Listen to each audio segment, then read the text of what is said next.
Hello, this is Joe Pryor, the virtual real estate team in Oklahoma City. And, I deal with investors regularly. I mean, there's not a day goes by that we don't get a lead that's coming in or somebody says, hey, I know what you do and I'd like to really look and see if I can find something.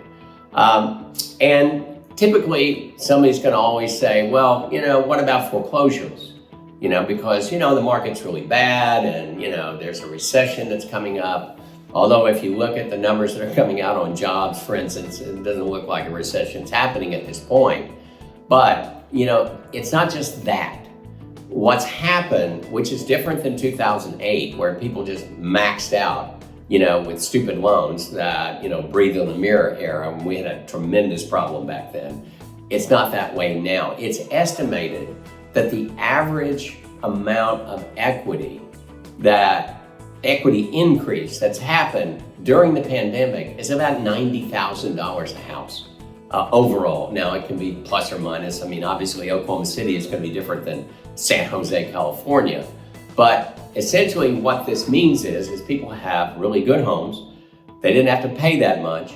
They have low interest rates. And if they're in trouble, they can sell them, be made whole, and actually get money back. And so the foreclosure market in Oklahoma City and Tulsa is just not happening. That's one problem, one thing. The second thing is Forbes just came out with a list of I believe it was Forbes, but they just came out a list of what states in 2023 have appreciated the most.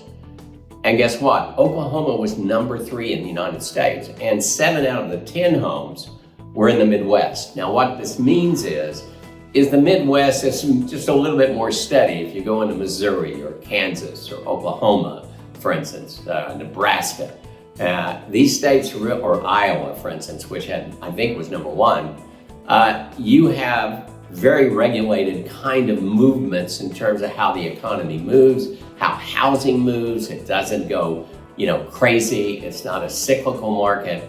And so these markets are doing extremely well. And if they're doing extremely well, there's no reason for you to go into foreclosure. So the other thing is that if the market is strong, which the Oklahoma City and Tulsa market are, it's still a seller's market in both places, that if something does go into foreclosure, for instance, somebody can die, nobody picks it up, and it will go into foreclosure. But what you can be guaranteed is you got people beating down the door at the sheriff's sales trying to buy these properties. And some of the prices I've seen are ridiculous. So in other words, it's the idea that it's a good buy. And then what happens, you go and get into that auction mentality where it's not a question of buying the home at the right price, it's a question of beating everybody else as if you've won something.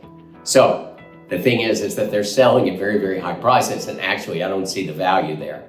But the most important thing to note is there may be some markets out there that do have foreclosures. We're not a part of it. Other states in the Midwest are not a part of it. We're doing extremely well. From January 2022 to January 2023, typically we were up 7 to 9%, so we haven't seen a decrease going on. But we are one of the most affordable markets in the United States for metropolitan areas, over 1 million in both of those two markets. And so we do have some good values here with homes that are in great shape or brand new. So just want to make you understand about that. Foreclosures, at least in our area, are not something that's happening.